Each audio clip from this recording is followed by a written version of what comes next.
আপনারা সবাই সঙ্গে ছিলেন, কাজে আমার নতুন করে বলতে হবে না। যা যা দৃশ্য, যা যা কথাগুলো বলা হয়েছে, এটা বর্ণনা যদি দিতে হয়, শব্দ যদি ব্যবহার করতে হয়, তাহলে বলতে হবে একটা বিভৎস দৃশ্য।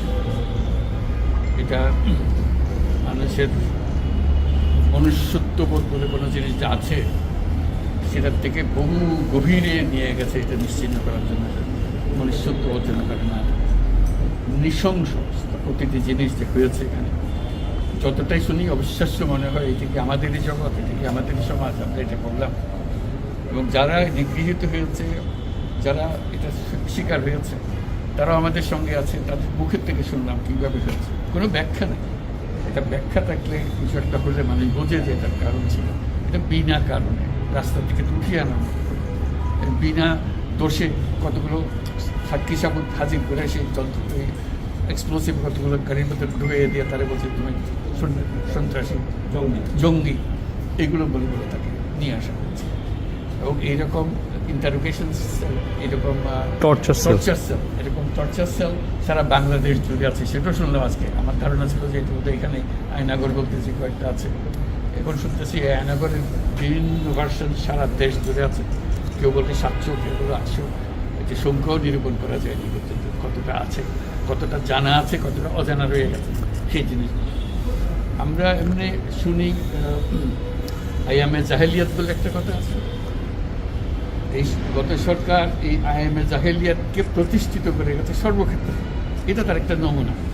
আর আমি কমিশনকে ধন্যবাদ জানাচ্ছি, তারা বহু কষ্ট করেছে। অন্যান্য কমিশন তো তারা করেছে, অন্তত তারা নিজেদের ঘরে বসে করতে পেরেছে। এদেরকে গুম কমিশনের যেটা, তারা কোদালা এগুলো আবিষ্কার করার জন্য আসতে হয়েছে, তাদেরকে বের করার জন্য। কিসের মধ্যে গিয়েছিল, কারা কী করেছে, এখনও ধ্বংসাবশেষ আমরা দেখতেছি। কাজে আমরা দেশের যে চূড়ান্ত অবনতি, চূড়ান্ত রূপ দেখলাম সর্বক্ষেত্রে, এটা তার একটা প্রতিচ্ছবি। কাজে গুম কমিশন যেটা আমাদের সামনে নিয়ে আসলো, সেটা হলো যে কী পরিমাণে একটা দেশকে সর্বদিকে ধ্বংস করা যায়, এমনকি মানুষের একেবারে সামান্যতম যে মানবিক অধিকার, সেটুকু থেকে বঞ্চিত করে রেখে দেওয়া হয়েছে। আজকে এটা জাতির জন্য একটা বড় চূড়ান্ত রকমের একটা ডকুমেন্ট হবে। আপনাদের সাক্ষী রেখে, আপনাদেরকে নিয়ে এসে আমরা শরিক হলাম এটাতে।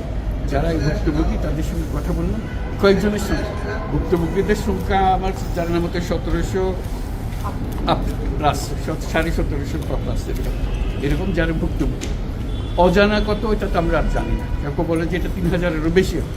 কাজে সেটাও আমরা ধরে নিলাম যে একটা সীমারেখা দরকার, যেটা আমরা অজানা, সেটা কেউ প্রমাণ দিতে পারিনি। এই যে উদাও হয়ে গেছে, মানুষ নিশ্চিন্ন হয়ে গেছে, কেউ বলতে পারছে না সে কোথায়।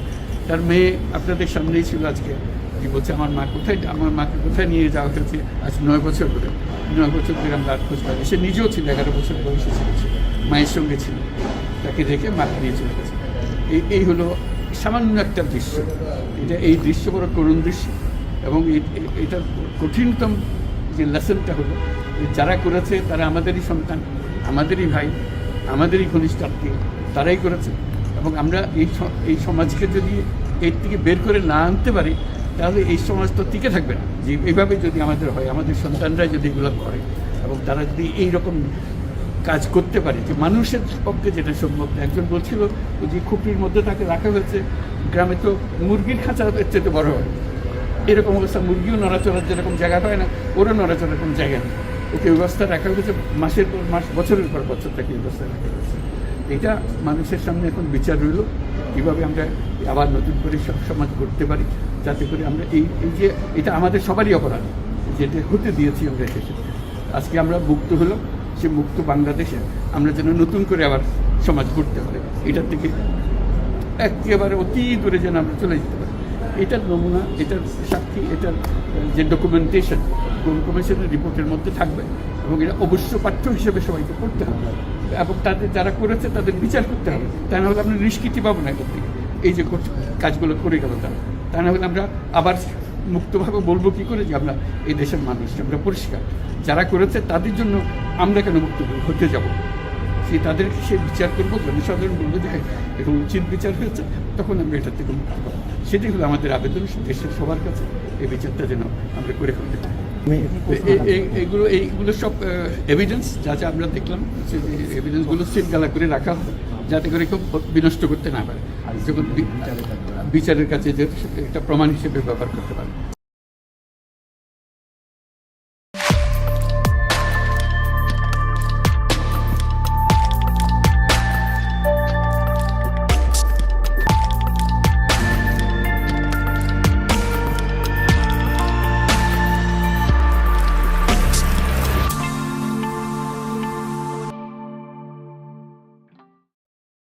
একুশের বইমেলায় গ্যাঞ্জাম হয়েছে, তসলিমা নাসরিনের বই নিয়ে এরকম গ্যাঞ্জাম ইচ্ছা করে তৈরি করা হয়েছে, আরও তৈরি করা হবে। কেন করা হবে? এই আলাপে যাওয়ার আগে এই ভিডিওটা দেখেন, এডিটর সাহেব দেখা দিবেন কিভাবে প্রকাশক নিজেই উগ্রভাবে প্রতিবাদকারীদের আঘাত করতেছে। দেখেন।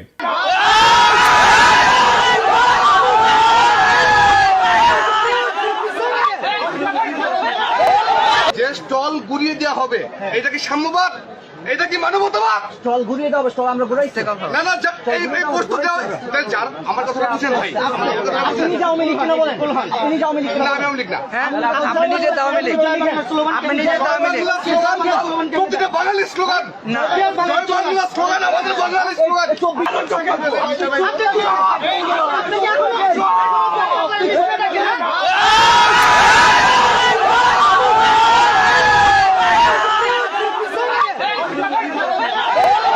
এই ভিডিওটা ভাইরাল হওয়া দরকার ছিল, কিন্তু হয় নাই। এই প্রকাশক ভব সেলটার গায়ে হাত তুলিছে। আবার দেখেন এডিটর সাহেব, সে জয় বাংলা স্লোগানও দিছে, মৌলবাদী গালি দিছে, গায়ে হাত তুলিছে, তারপরে কিন্তু হুজুরেরা স্টল ভাঙে নাই। ভব সব রকমভাবে ট্রাই করছে উস্কানি দিতে। এই ঘটনার সাথে সাথে কলকাতার আনন্দবাজার নিউজ করে বাংলাদেশে নিউজ হওয়ার আগে, মানে আনন্দবাজারের লোক হাজির ছিল ওইখানে, তাই সেই সিন ক্রিয়েট করেছে, গলা ফুলায় জয় বাংলা স্লোগান দিছে। সেই জয় বাংলা স্লোগান যা খুনি হাসিনার আদালতের মাধ্যমে স্লোগান দেওয়াকে বাধ্যতামূলক করেছিল, সেই স্লোগান, সেই ফ্যাসিবাদের স্লোগান। এখন আদালতের মাধ্যমে জয় বাংলা স্লোগান দেওয়াকে ক্রিমিনাল অফেন্স হিসেবে ঘোষণা করতে হবে, আর তা না পারলে জনতার আদালতের মাধ্যমে জয় বাংলা স্লোগান দেওয়াকে ক্রিমিনাল অফেন্স হিসেবে আমরাই ঘোষণা করে দিলাম। কেন করলাম? আসেন সেই আলাদা দেখি। কারণ এই জয় বাংলা হইতেছে সেই আওয়ামী ধর্মের মন্ত্র যা উচ্চারণ কইরা 1972 থেকে 2024 সাল পর্যন্ত হাজার হাজার মানুষকে হত্যা করে ভারত দেবীর চরণে এই নরবরের অর্ঘ্য নিবেদন করছে আওয়ামী লীগ। এবং এই জয় বাংলা স্লোগান উচ্চারণ কইরাই বাংলাদেশের স্বাধীনতা সার্বভৌমত্বকে ইন্ডিয়ার কাছে বিক্রি করে দিছিল হাসিনা মুজিব উভয়। জয় বাংলা স্লোগান ফ্যাসিস্টের স্লোগান, এটা ফ্যাসিবাদের স্লোগান। কেউ যদি এখন জার্মানিতে প্রকাশ্যে নাৎসি পার্টির স্লোগান হেল হিটলার কয় বা জয় হিটলার কয়, তাহলে ইউরোপীয় এই আলোকিত এনলাইটেন্ড সেকুলার লিবারেল প্রগতিশীল আইন কি তারে কোলে তুলে নাচবে? ইন্ডিয়া এবং আওয়ামী লীগ মুক্তিযুদ্ধ নিয়ে, স্বাধীনতা নিয়ে যে বয়ান তৈরি করছে, ওই ইতিহাসকে দুমরায় মুসরায় থেতলায় দেব, বুলডোজার দিয়ে গুড়ায় দেব, তছনছ করে দেবো, একেবারে 32 বানায় দেব। আমরা মুজিব নামের ফ্যাসিস্ট ফেটিশ আইকন, আমরা সেকুলারিজম নামের ইসলাম কোপানির ইন্ডিয়ান মূর্তিটারে ভাঙ্গা গুড়া গুড়া করে দেব। মাত্র 6 মাস আগে কি বিভৎস গণহত্যা চালাইছে হাসিনার খুনি বাহিনী আর ছাত্রলীগ যুবলীগের অস্ত্রধারীরা। পুলিশ আমাদের মেয়েদের তুলে নিয়ে হ্যারাস করছে গণহারে। আমি ডেইলি স্টারকে ধন্যবাদ জানাই এই রিপোর্ট করার জন্যে, যদিও আমরা ওর উপরে বিলাত, কিন্তু এই রিপোর্টটা ভালো করেছে। কিন্তু আমার কাছে যে স্টেটমেন্ট আছে, এই হতভাগ্য মেয়েটার, তার ভগ্নাংশ এই রিপোর্টে উঠে আসছে। আমি আশা করবো ডেইলি স্টার রাগঢাক না কইরা পুরা ঘটনা দুনিয়ার সামনে তুলে ধরবে। যে সমস্ত পশ্চিমা দূতাবাস কিছু হইলেই ফোন মারে প্রফেসর ইউনূসের সরকারের লোকজনদেরকে, তাদের বলতে হবে এই সময় আমাদের বাচ্চাদের রক্ষা করার জন্য কি করছিলা, এখন সেই ফ্যাসিস্টদের রক্ষা করতে আসছো কোন নৈতিক অধিকারে? তো 21-এর বইমেলার ঘটনা নিয়ে মাহফুজ স্ট্যাটাস মারিছে, আসেন সেটা নিয়ে আলাপ করি। মাহফুজ জনতাকে মব বলে উল্লেখ করছে, তাদের ডেভিল বা শয়তান বলে বিবেচনা করা হবে উল্লেখ করছে, তাদের শক্ত হাতে দমন করা হবে, এটাই নাকি শেষ অনুরোধ মাহফুজের।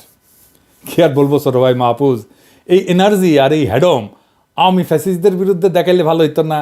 প্রফেসর ইউনূস তো নিজেই বলছেন সরকারের মধ্যে স্বৈরাচারের লোক আছে। শুনো, তুমি নিজেই শোনো, শুনছো কিনা জানি না।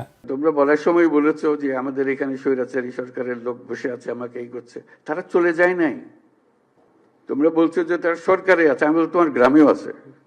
শুধু সরকারকে দেখি আমি চলে গেলাম, ওই সরকারে আছে, তারা কিছু করতে পারতেছে না। তোমার গ্রামে আছে, তুমি কিছু করতে পারছো? তুমি তো দুঃখ করতে এসছো আজকে।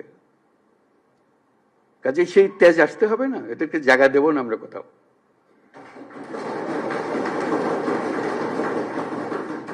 আমাকে তার ভয়ে আমার গ্রামে পথ চলতে হবে, এই বাংলাদেশ করলাম আমরা?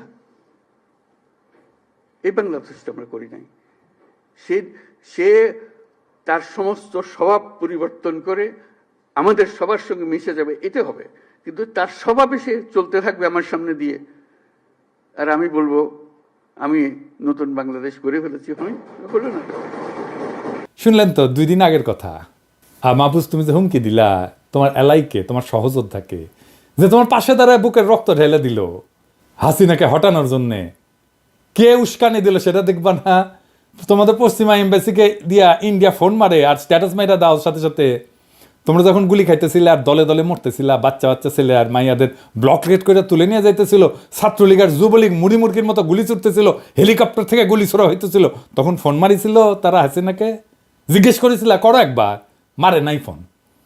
তাই পশ্চিমে বাংলাদেশের ইমেজ কি হইল এটা নিয়ে উতলা হইও না, বরং সাকসেসফুলি ফ্যাসিবাদকে নির্মূল করতে পারলে পশ্চিমা লিবারেলরা তোমার গুরু মানবে, তোমার মডেল মাইনা চলবে। ইসলামপন্থীরা রক্ত দিতেছে অনেক আগে থেকে, 2013 থেকে। ওরা হাসিনা মোদিরে ডরায় নাই। ওদের তুমি কিসের ভয় দেখাও মাহফুজ? ওরা কি ডর পায়? পায় না। ইসলামপন্থীরা আমাদের ফ্যাসি বিরোধী লড়াইয়ের সবচেয়ে গুরুত্বপূর্ণ শক্তি। তার সাথে বিবাদে যাইও না। রাজনীতি কিন্তু যুক্তিতর্ক না, রাজনীতি দিল আর দরদের বিষয়। তোমার বন্ধুদের অন্তরের খোঁজ রাখতে হবে। তুমি যাদের খুশি করতে গিয়া পরীক্ষিত বন্ধুদের অন্তরে দাগা দিছো, তারা এটা হতভম্ব, বিষাদগ্রস্ত। তোমার এই বিষয়ে একটা জরুরি কথা বলি আর কি, এটা সরকারের সবার জন্যই প্রযোজ্য। ইসলামপন্থীদের সাথে কেমন আচরণ করবে প্রফেসর ইউনূসের সরকার, সেটা ঠিক করতে পারবে, এটা এখনো মনে হয় ঠিক করতে পারো নাই। বাংলাদেশকে সারা দুনিয়া বা পশ্চিমা বিশ্ব কি নামে কোন রঙে চিনবে, সে বিষয়ে বাংলাদেশের আরবান এলিটদের একটা উদ্বেগ আছে। কি সেটা? সেটা হইতেছে যে সে ইউরোপ আমেরিকায় যেতে পারবে না, স্কলারশিপ পাবে না, ব্যবসা বাণিজ্য করতে পারবে না। ইসলামপন্থীরা পশ্চিমে যায় না বা যাইতে চায় না তা না, কিন্তু তরুণ ইসলামপন্থী তো মালয়েশিয়া বা তুরস্কে বৃত্তি চায়। আমেরিকান বা পশ্চিমা সাহায্য বন্ধ হইলে ওনারা উতলা হবেন কেন? ইসলামপন্থীরা হবেন না তো। সেই সাহায্য কি ওনারা কখনো পাইছে? যারা সেই তহবিলের কোনো অংশ পায় না, কোনোভাবে পায় না, তাদের কি বাসে যায়? পশ্চিমা দাতা গোষ্ঠী সংস্থাগুলা প্রাথমিক, মাধ্যমিক, উচ্চ শিক্ষাখাতে অনুদান দেয়, সরকারি বেসরকারি স্কুল কলেজ ইউনিভার্সিটিতে যায়। মাদ্রাসাগুলোতে একটা ফুটা পয়সাও গেছে? যায়নি। তবে দিতে চাইছে। কখন দিতে চাইছে জানেন?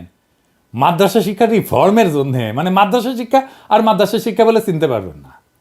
শয়তানি দেখেন। কোনো মাদ্রাসায় কম্পিউটার ল্যাব করে দেওয়া যেত না? করছে? করে নাই তো। বাংলাদেশের আরবান এলিটরা মনে করে তার মুসলমান পরিচয় সে পশ্চিমে বিপাকে পড়তে পারে। উল্টা দিকে এই মুসলমান পরিচয় তো ইসলামপন্থীর কাছে স্বপ্নের মতো। ইউরোপ আমেরিকায় ভারতীয় লবির প্রভাবে আপনার সম্মানহানি করতে পারে, কিন্তু কারো জন্য সেটা তো সুযোগ হইতে পারে। একই পরিচয় দেশের রাজনৈতিক প্রতিষ্ঠান আপনাকে জটিলতায় ফেলবে, অথচ অন্যের জন্য সেটা তো বিশাল সুযোগ, বিশাল স্বপ্ন। সুতরাং আপনার যেটা আতঙ্ক, আপনার যেটা ভয়, আপনার যেটা ডর, অন্যের কাছে সেটা হইতে পারে একটা সুযোগ, স্বপ্ন। তাই আপনি কারে সতর্ক করতেছেন মাহফুজ? আপনি যা বলে সতর্ক করতে চাইতেছেন তাতে ইসলামপন্থীদের কিছু যায় আসে না। পরিস্থিতি অত্যন্ত নাজুক, আমি স্বীকার করি। তবে কথা সত্য, রাজনৈতিকভাবে জিততে হইলে আগেই সাবধান হইতে হবে। তাই শুধু নিজের ক্ষতির কথা না, বরং অন্যের রাজনীতিতে কি ক্ষতি হইতে পারে সেটা তুলে ধরতে হবে। একবার ঘটনা ঘটলে আপনি যেদিকেই যান ক্ষতি হবেই, হয় ভেতরে নয় বাইরে। ধানমন্ডি 32 নম্বর ভাঙাতে বাংলাদেশে ফ্যাসিবাদী শক্তির লাভ হয়েছে না? অবশ্যই হয়েছে। প্রফেসর ইউনূস সরকারের লাভ হয়েছে না? অবশ্যই হয়েছে। ভয়ঙ্কর ব্যক্তিগত ঝুঁকির মুখে পড়ছে কে? অনেকেই পড়ছে। তবে অবস্থা দৃষ্টে মনে হচ্ছে তারা অন্যায় হয়ে গেছে আমার উপরে প্রতিশোধ নেওয়ার জন্যে। বাসন্তীর জাল পড়া ছবি শেখ মুজিবের গদি নাড়ায় দিছিল। বাংলাদেশ এটার উপকার পাইছে, আজকের বাংলাদেশে এটার উপকার পায়। কিন্তু আফতাব সাহেব যে ছবিটা খিঁচেছিল, নিজের জীবন দিছে, জীবন দিয়ে কাপড়া দিছে তার সাহসী কাজের। 1975-এর বিপ্লবীরা শেখ মুজিবকে জয় বাংলা করে দিছে, কিন্তু নিজেদের কোরবানি দিয়ে দিছে ফাঁসির দড়িতে। এমনকি তাদের সন্তানদেরও ছাড়েনি হাসিনা। আজিজ পাশার মেয়েকে গাড়ি চাপা দিয়ে মারছে। হাসিনা উৎখাত হয়েছে, সারা দেশ আনন্দে, কিন্তু হাজার হাজার বাচ্চা ছেলে জীবন দিছে, পঙ্গু হয়েছে, দৃষ্টিশক্তি হারাইছে। এটাই ক্ষতি, এটাই কোরবানি। দেশের বৃহত্তর স্বার্থে যারা নিজেকে কোরবানি দিতে প্রস্তুত থাকে, যাদের কাছে শহীদ মৃত্যুই নতুন সম্ভাবনার দ্বার, তারা মৃত্যু ভয় বা জুলুমের ভয় এটা দেখানো কি ঠিক মাহফুজ? ঠিক না। যারা হাসিনা উৎখাতের লড়াই ফোরফ্রন্টে ছিল, যারা 32 নম্বর ধূলিসাৎ করে দিছে, তাদের মৃত্যু পরোয়ানা জারি করবেই হাসিনা আর তার দল। এটা যাই নেই, তারা সেই কাজে নামছে। যাই হোক, হাসিনা উৎখাত হয়েছে, কিন্তু আমাদের আরেকটা লক্ষ্য ছিল ভারতের গোলামি, সেটা থেকে মুক্ত হওয়া। সেটা কি হয়েছে? ভারতের গোলামি বিষয়টা কি সেটা একটু বুঝে দেখে আসে। ধরেন ভারতের একটা রাজ্য মহারাষ্ট্র অথবা পশ্চিমবঙ্গ, আমরা কি ভারতের গোলাম বলি? বলি না। এমনকি বিহার, পাঞ্জাব, এদের ক্ষেত্রেও বলি না, তাই না? কারণ এগুলো ভারতের রাজ্য। তেমনি আমরা টেক্সাসকে যুক্তরাষ্ট্রে গোলাম বলি না। বরং কানাডা বা ব্রিটেন যখন আমেরিকার পররাষ্ট্রনীতির ছায়ায় চলে, তখন লোকে তাদেরকে তাবেদার বলে, আমেরিকার তাবেদার, যদিও গোলাম শব্দটা ব্যবহার করে না। কিন্তু শেখ মুজিব বা শেখ হাসিনার ক্ষেত্রে ভারতের গোলামি কথাটা যখন আসে, তখন তাদের বাংলাদেশকে ভারতের আরেকটা রাজ্যে পরিণত করতে চাওয়া না, বরং বাংলাদেশকে একটা স্বাধীন রাষ্ট্র ধরে নিয়ে ক্ষমতায় থাকার বিনিময়ে ভারতের প্রতি তাদের আনুগত্য দেখানোর প্রসঙ্গে গোলামি কথাটা বলা হয়। কেন তাদেরকে গোলামি করতে হয়? কারণ তারা বাংলাদেশে জনপ্রিয় না, তারা সবসময় ষড়যন্ত্র করে ক্ষমতায় আসছে। তাই তাদের ক্ষমতায় থাকাটা নির্ভর করে সে কতটুকু গোলামি করতে পারছে। বাংলাদেশের জনগণ যত বেশি তাদের ক্ষমতা থেকে সরাইতে চাইছে, জবাবদিহিতে চাইছে, ততই তারা ভারতের প্রতি আনুগত্যের মাত্রা বাড়াই দিছে, আর ততই বাংলাদেশের মানুষের উপরে জুলুম হয়েছে। এটাই ভারতের দায়। শেখ মুজিবের বাকশাল আর শেখ হাসিনার অনানুষ্ঠানিক একদলীয় শাসন বা বাকশাল 2.0 এইরকমই ছিল। তারা যখনই ক্ষমতায় যাইতে পারছে, তখনই তারা এই গোলামির এজেন্সি নিছে আর দেশের মানুষের উপরে নির্যাতনের স্টিম রোলার চালাইছে। শেখ মুজিবের আমলে 3 বছরের যে স্বৈরাচার এবং কর্তৃত্ববাদ তৈরি হয়েছিল, হাসিনা সেটাকে টাইনা 15-16 বছরে নিয়ে গেছে। শেখ মুজিব ছিল একজন স্বৈরাচার, আর হাসিনা হইতেছে একটা পূর্ণাঙ্গ শয়তান। এবার আসেন আলাপ করি কেন ধানমন্ডি 32 নম্বর ভাঙাটা জরুরি ছিল। নিজেকে একটা প্রশ্ন করেন, পূর্ব পাকিস্তানের জনগণ যে বিচ্ছিন্ন হয়ে বাংলাদেশ গঠন করলো, এটা কি ন্যায়সঙ্গত ছিল? পাকিস্তানকে দখলদার হিসেবে কখন আমরা দেখা শুরু করলাম? দখলদারকে উৎখাতের জন্য যুদ্ধ করা, এই সমস্ত নৈতিক বৈধতা কোন জায়গা থেকে আসলো? বাংলাদেশের প্রতিষ্ঠা, স্বাধীনতার যুদ্ধ 100% বৈধ ঘটনা। কেন বৈধ ঘটনা? আর এটা বৈধ হয়ে উঠলো কখন? এটা বৈধ হয়ে ওঠে 25শে মার্চের রাতে, তার আগে না। 25শে মার্চ রাতে পাকিস্তান দখলদার শক্তি হিসেবে মাঠে নামে এবং নিজের দেশেরই পূর্বাঞ্চলের নাগরিকদের হত্যা শুরু করে। এই ঘটনায় ইতিহাসে বাংলাদেশ সৃষ্টির বৈধতা দেয়। ফলে পূর্ব পাকিস্তানের নাগরিকদের বাংলাদেশি হয়ে ওঠা এবং দখলদারদের উৎখাতের জন্য যুদ্ধ করাটা বৈধ হয়ে ওঠে। 25শে মার্চের আগে বাংলাদেশ রাষ্ট্র প্রতিষ্ঠার বৈধতা তৈরি হয়নি। তার আগে সংঘাত ছিল, কিন্তু সমঝোতার সম্ভাবনা ছিল পাকিস্তানের কাঠামোর মধ্যেই। 1952 সালে যে গভর্নর হাউস থেকে বাংলাদেশের মানুষের উপরে জুলুম চালানো হয়েছিল, সেই গভর্নর হাউসকে পরবর্তীতে বাংলা একাডেমি বানায় দিল। হাসিনার গণভবনকে যেভাবে জাদুঘর বানায় দেওয়া হয়েছে, ঠিক একইভাবে আইয়ুব খান রাষ্ট্রীয় প্রচারে রবীন্দ্রসঙ্গীত নিষিদ্ধ করলেন, আর পূর্ব পাকিস্তানের মানুষ পুরা দেশ রবীন্দ্রসঙ্গীতে ভাষায় দিল। ফলাফল, আইয়ুব খান টিকে থাকতে পারল না। সমঝোতা হলো, অন্তর্বর্তী সরকার হিসেবে ক্ষমতায় আসলো ইয়াহিয়া। নির্বাচন হইল, পূর্ব পাকিস্তানের জনগণ পাকিস্তানের নির্বাচনেই ভোট দিল, কেউ কিন্তু বয়কট করে নাই। বরং অনেকে আওয়ামী লীগকে জাল ভোট পর্যন্ত দিছিল। ইলিয়াস কাঞ্চন হাসিনার নির্বাচনের বৈধতা দিতে গিয়ে ফট করে সেই কথা বলে ফেলছিল। এই যে ফারুক ভাই যেটা বলেছেন যে 70-এর ইলেকশনের সময় আমরা নিজেরা ক্যাম্প করেছি, এবং আমি ভোটার কিন্তু হইনি, কিন্তু আমি নিজে কিন্তু ফলস ভোট দিয়েছি, এবং 1-2টা না, অনেকগুলোই দিয়েছি। হ্যাঁ, তো সেইভাবেই কিন্তু আজকে এই দেশ কিন্তু যেমন নির্বাচনে পূর্ব পাকিস্তানের নাগরিকরাই জয় হইল। তারা 1947 সালে পাকিস্তান গঠনের সময় মূল ভূমিকা রাখছিল, আর 1970 সালে পাকিস্তানের গণতান্ত্রিক ব্যবস্থার মধ্যেই ক্ষমতা দখলের সামর্থ্য দেখাইলো, হিম্মত দেখাইলো। তারপর ক্ষমতার দর কষাকষি শুরু হইল, কিন্তু পশ্চিম পাকিস্তানের বেসামরিক সামরিক এলিটরা শেখ মুজিবকে ক্ষমতার আসনে বসতে দিল না। 25শে মার্চে তারা সামরিক হামলা চালালো, পূর্ব পাকিস্তানের সাধারণ নাগরিকদের হত্যা করতে শুরু করলো। এই হামলায় ইতিহাসে বাংলাদেশ রাষ্ট্রের বৈধতা দিল। বাংলাদেশের স্বপ্ন পশ্চিম পাকিস্তানদের বঞ্চনার শোষণ থেকে শুরু হয় নাই, শুরু হয়েছে পাকিস্তানিদের গণহত্যা থেকে। নিপীড়ন, হামলা, যন্ত্রণা ইতিহাসে বিপ্লবের বৈধতা এনে দেয়। হাসিনার জুলুম, খুন, গুম তাকে উৎখাতের বৈধতা দিছে, আওয়ামী লীগকে নিষিদ্ধের বৈধতা দিছে। ইতিহাসে নিপীড়ক শাসকের বাসভবন, ক্ষমতার কেন্দ্র, এটার ধ্বংসের অসংখ্য উদাহরণ আছে, বহুবার ঘটছে। এটাই হইতেছে প্রতীকী প্রতিরোধ, ক্ষমতা অপসারণের প্রতীক বা গণতান্ত্রিক পুনর্গঠনের অংশ হিসেবে এই ঘটনাগুলো ঘটছে। কয়েকটা উদাহরণ দিই। ফরাসি বিপ্লবের সময় রাজতন্ত্রের নিপীড়নের প্রতীক হিসেবে বাস্তিল দুর্গকে জয় বাংলা কইরা দেওয়া হয়। এটা ছিল ফ্রান্সের রাজনৈতিক বন্দিশালা, যেখানে রাজতন্ত্রের বিরোধীদেরকে আটকে রাখা হইতো। দ্বিতীয় বিশ্বযুদ্ধের পরে নাৎসি শাসনের প্রতীক হিটলারের অফিস এবং চ্যান্সেলারি ভবন ধ্বংস করে দেওয়া হয়। এমনকি সোভিয়েত ইউনিয়ন ভাঙ্গা যাওয়ার পরে, সমাজতন্ত্রের পতন হওয়ার পরে সমাজতন্ত্রের সমস্ত প্রতীককে, লেনিনের মূর্তিকে ধ্বংস করে দেওয়া হয়। বাসভবন বা স্থাপত্য নিছক ইট কাঠের গঠন না, এটা রাজনৈতিক ক্ষমতার দমন নীতি এবং মতাদর্শের প্রতীক বটে। মিশেল ফুকো মনে করেন ক্ষমতা শুধু মানুষের মধ্যে না, প্রতিষ্ঠান এবং স্থাপত্যের মধ্যেও নিহিত থাকে। তাই প্রতিবাদ শুধু ব্যক্তি বা সরকার পরিবর্তনের মধ্যে সীমাবদ্ধ না, বরং তার প্রতীক এবং কাঠামোর বিনাশটাও জরুরি। বদ্রিয়ারের মতে রাজনৈতিক ক্ষমতা নিজেকে প্রতীক দিয়ে চিহ্নিত করে। নিপীড়কের প্রতীক ভাঙা তার মানে ক্ষমতার ভিত্তিটাকে নষ্ট করা। জন রলসের একটা ন্যায় বিচার তত্ত্ব আছে, ইংরেজিতে বলে রলসিয়ান জাস্টিস। ইংরেজি যেহেতু কইছে ঠিকই কইছে, তাই না? এই তত্ত্ব অনুসারে যে কাঠামো মানুষের প্রতি অন্যায় করছে তার টিকে থাকার অধিকার রাখে না। তাই একটা ভবন যদি জনগণের দাসত্ব, নিপীড়ন আর গণহত্যার প্রতীক হয়, তার টিকায় রাখা ইতিহাসের প্রতি অন্যায়। হেগেল বলছিলেন ঐতিহাসিক পরিবর্তন সংঘাত সংঘর্ষের মধ্যে দিয়ে আসে এবং প্রত্যেকটা যুগ তার প্রতীক সৃষ্টি এবং ধ্বংসের মধ্যে দিয়ে নতুন কিছু নির্মাণ করে। নিপীড়কের প্রতীক ধ্বংস করা মানে নতুন যুগের সূচনা। নিপীড়কের প্রতীক ধ্বংস করলে জনগণের ভয়ের সংস্কৃতি দূর হয় এবং তারা নিজেদেরকে ক্ষমতাশালী মনে করতে শুরু করে। যেই ক্ষমতা জনগণের কাছ থেকে কাইরা নেয় স্বৈরাচার এবং ফ্যাসিস্টেরা, সেই ক্ষমতা ফিরায় দেওয়া হয় এইভাবেই। আমরা জনগণের ক্ষমতা ফিরাই দিছি 32 নম্বর ভাঙ্গা। 32 নম্বর ভাঙ্গার ইতিহাস শতাব্দীর পর শতাব্দী জালেমদের জন্য শিক্ষা হয়ে থাকবে, প্রতিবাদী মানুষের জন্য অনুপ্রেরণার উৎস হইয়া থাকবে। এই লড়াই শুধুমাত্র একটা ভবন ধ্বংসের জন্য না, এটা নিপীড়কের প্রতীক ভাঙার, ইতিহাসের গতিপথ পুনর্গঠনের লড়াই এবং নিপীড়িতের শক্তি দেখানোর লড়াই, তার হিম্মত দেখানোর লড়াই। ইতিহাসে যে ক্ষমতা জনগণের রক্ত চুইসা নিজেদের ক্ষমতার দুর্গ বানাইছে, সেই ক্ষমতার প্রতীক একদিন না একদিন মাটিতে গুড়ায় যায়। এটাই প্রকৃতির বিধান, এটাই ইতিহাসের অনিবার্য সত্য। ফরাসি বিপ্লবের বাস্তিল দুর্গ হোক, নাৎসি শাসনের চ্যান্সেলারি হোক, জারের প্রাসাদ হোক, প্রত্যেকটা নিপীড়ন কাঠামোই একসময় গুড়ায় যায় আর জনগণের রক্তের উপরে দাঁড়ায়। প্রত্যেকটা ভবনের ইট জনতার পায়ের নিচে গুড়া গুড়া হয়ে যায়। ধানমন্ডি 32 নম্বর ভাঙা তেমনই এক ইতিহাসের মুহূর্ত, যেখানে নিপীড়নের প্রতীক বিলীন হইল এবং জনগণ দেখালো ক্ষমতা তাদের হাতে থাকে।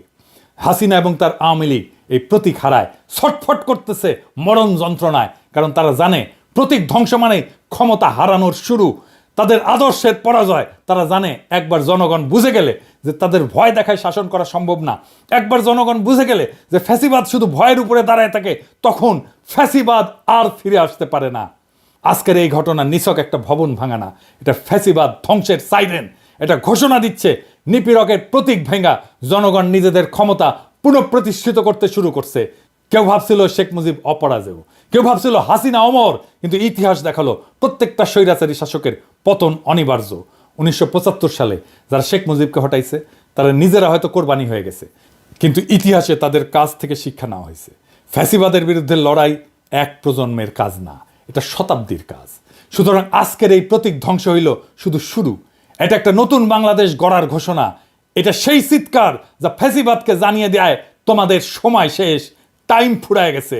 ধানমন্ডি 32 নম্বর ভেঙে গেছে, ফ্যাসিবাদের শেষও আসছে। এখন আমরা আগায় যাব ভারতের গোলামি ধ্বংসের দিকে। 32 নম্বর ভাঙার ইতিহাস শতাব্দীর পর শতাব্দী জালেমদের জন্য শিক্ষা হইয়া থাকবে আর মজলুমদের জন্য অনুপ্রেরণা হইয়া থাকবে। আমরা বাংলাদেশে আওয়ামী রাজনীতির আর ভারতীয় আধিপত্যের ইট একটা একটা কইরা খুইলে নেব। ইনকিলাব জিন্দাবাদ।